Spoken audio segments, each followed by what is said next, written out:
Now let's get down to business with the Cowboys' new defensive coordinator here on DFW Sports Station. What type of scheme are we going to see starting next season? The first thing is we're going to be multiple. I think that whenever you form a defensive structure, it's about the players that you have.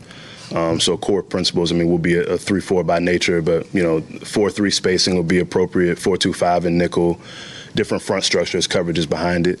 But I would say being multiple is probably the most important thing about it.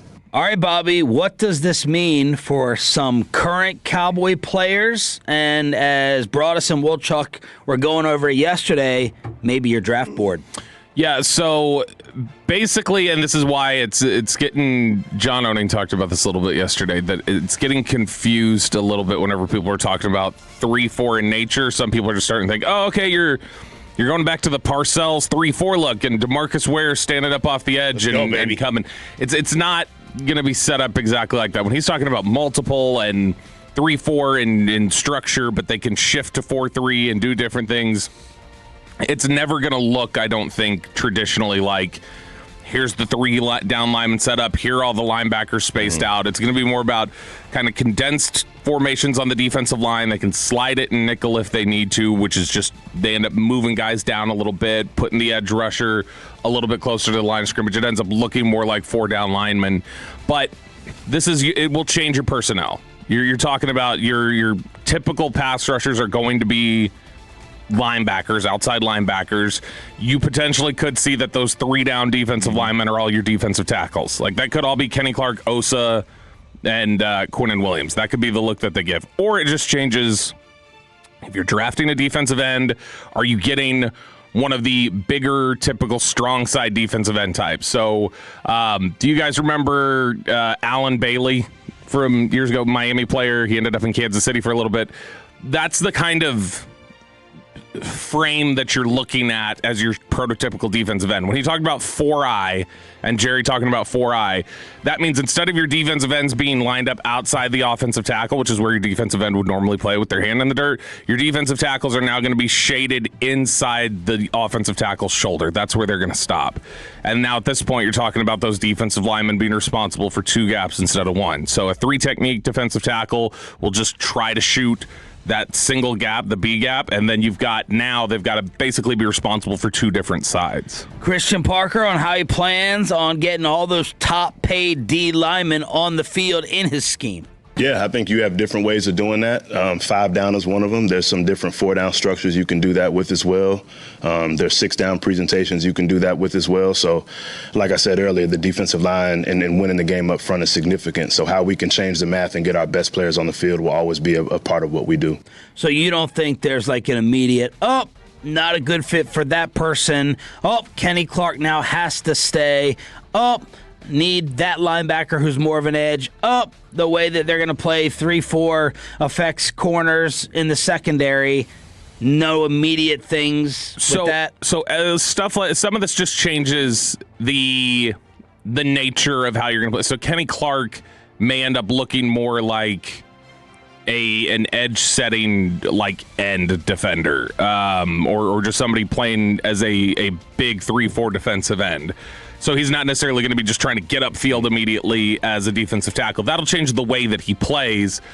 Ezeraku at this point might be more of a stand-up linebacker. And so it just kind of changes where you're standing and what you're doing, but there's still going to be like Ezeraku's a pass rusher, and then Kenny Clark's here to do some stuff against the run. Like that's going to be similar. The thing that it changes in a lot of ways for some of the linebackers, the interior guys, not the edge ones, the inside linebackers now are going to be, they don't have to just play hair on fire nearly as much. Like they can watch the play develop a little bit. The tighter formation on the defensive line is meant to keep them a little bit clean. Like, okay, all right, take up blockers, sit here, read the play a little bit, now react to it and go. It causes linebackers to play a little bit more patient, which perfect for Kenneth Murray. Would have been perfect for a lot of the linebackers last year, is if they didn't have to read and react so quickly. Just wait for them to basically you can sit there and you can take an extra second to look at it. So that changes the read and react responsibilities. And then yesterday, the thing you heard him talk about, it's very clear they're going to draft somebody to be the nickel, or they're going to go acquire somebody to be the nickel. The nickel's going to be a huge part of what they do defensively now. And so I think linebackers and then the nickel corner / safety / Buffalo nickel / whatever you want to call it, that's going to be a different position now, and something where they're going to have to acquire new players to fit that role and fit those two roles. Christian Parker was asked yesterday in the press conference airing right here during the G-Bag Nation what he likes about what the Cowboys currently have personnel-wise. Yeah, I mean, the game is definitely won and lost up front. We have significant players in the front seven.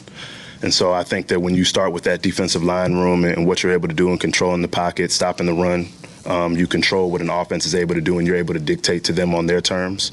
So you're not playing the whole playbook when you win first and second down. So I think it starts there. That's where the excitement starts. And there's several other pieces that have been proven playmakers. And we look forward to kind of bringing it all together in the next couple months. Touched on the secondary a little bit with Revel, talking about kind of a connection that he had with him back in the Denver days, and then little mini scouting report on Duron Bland as well. Yeah, and I think, by the way, when you're talking about personnel, I will say I think Zach was right yesterday when he said, a guy we haven't talked about a ton, but Keldrick Falk from Auburn, who has been mocked to the Cowboys a couple different times, I think he's right that makes him more in play for them potentially, because he naturally fits as kind of a 3-4 defensive end if you need him to be. And so he did some two-gapping responsibilities at Auburn. So that's okay. You've got experience doing some of those things. It changes who you might want to bring in from the outside. And this was I didn't see it on here from the cut. So this was the exact quote he gave on the nickel as Nick Harris transcribed it. He said, it's very important. That's a guy. He's a corner sometimes. He's a safety sometimes. He's a linebacker sometimes. He's a defensive end. When he's blitzing, you want to have a guy who has natural instincts and ability to feel the game and play football. He's usually a guy who, if you were playing football on a Saturday afternoon in the neighborhood, he's your first-round draft pick just because he feels the game naturally. That's definitely an important guy to a good defense. So whether that's free agency or the draft, you need somebody who's a stud to do the job he just talked about, and they don't have anybody like that on their team right now, so they've got to go acquire that somehow. I love the description of the backyard game. You would go ahead and get that nickel guy for the versatility and the athleticism. And then Parker and Shoddy were like, okay, 2 picks first round. 2 picks. Horrible defense. Both going on that side?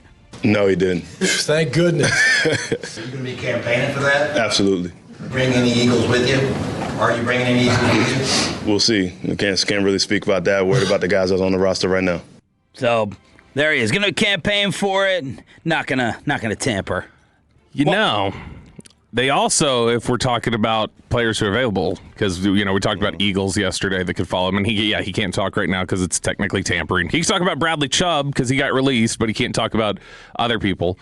But somebody else there in Miami, Miami is apparently kicking around calls on Minka. You've got Caleb Downs as somebody in the draft. Like they've got options to fill out some of these roles that he needs. When it comes to the draft, like it'd be great. It'd be great if it worked and you got 2 defensive players.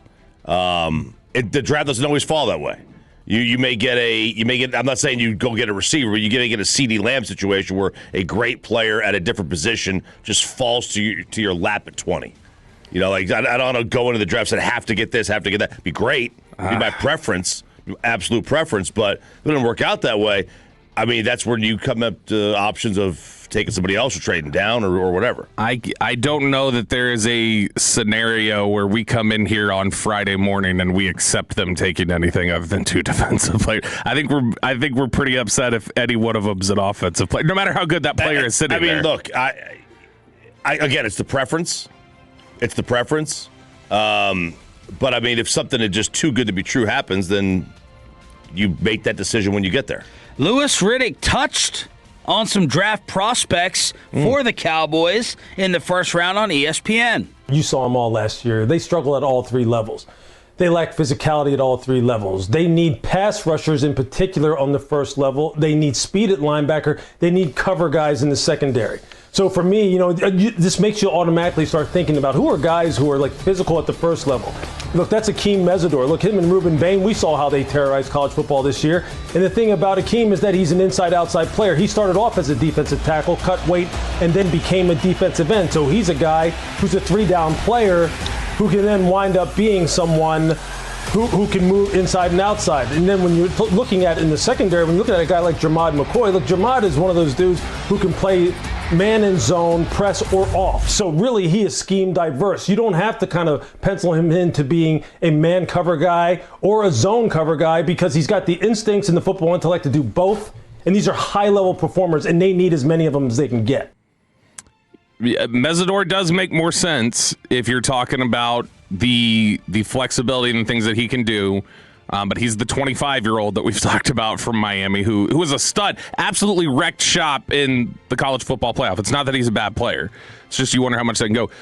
Jermod McCoy, who he talks about there from Tennessee, who we'll get more familiar with as we go along. Yeah, the line I always use with him, and it's not to be offensive, it's just to give people some context, is that there is all 22 of Ezekiel Elliott playing for the Cowboys that's newer than tape of Jermod McCoy playing football. That's how long it's been since he was on a football field. It's a long time. But this is the thing. This is the beauty of it. They're going to have their resources, and I think Christian Parker kind of intimated it, didn't say it directly, but it was like, yeah, I'm going to be given a chance to add people here. I'm going to be given a chance to shop a little bit. Well, let's talk about Minkah Fitzpatrick. Who was a top name that we were discussing during the trade deadline before, certain teams decided to hold on to their players, including Bradley Chubb as well. Jordan Schultz says the Dolphins are fielding trade calls on Minkah, and there is a possibility that he is just outright cut and released as well. I cannot believe he is only 29. I know. He's been around for forever. I figured he'd be 34. I could not believe he's 29 years old. You're rubbing your hands together. Yeah, if he gets released, all over it. If I don't have to give anything up for him, sweet. I'm signing Minkah Fitzpatrick. That's a smart football player who he's the backyard guy on Saturdays who make him do anything that Christian Parker was talking about. He could be your late stage Charles Woodson. He can play when he moved to safety and late stage. He's still really good. I don't even know that he's at Charles Woodson's stage yet of just kind of needing to play a deep middle sort of thing. Like, Minkah can play safety, Minkah can play linebacker, Minkah can line up in the slot and he can cover you man to man. Like, that's a great football player. 4th rounder gets him? Or is that too cheap? I'd love it. I don't know. So when we talked about this at the trade deadline, I think we all settled on probably a 2nd was what we thought it was. But I don't know. Off season, it can be different. If they're talking about cutting him already, maybe it is a 4th. 3rd. I'm just trying to pick 3rd next year. I'm just trying to pick one that we have. If it's a 3rd, yeah. So that's the problem, is that you're where you think it might go, like a 3rd rounder. You have one for next year. So if it's a 3rd rounder next year, maybe they go for that. They may want something more immediate, though. So there it is. Coverage of the Christian Parker press conference, parts 1 and 2.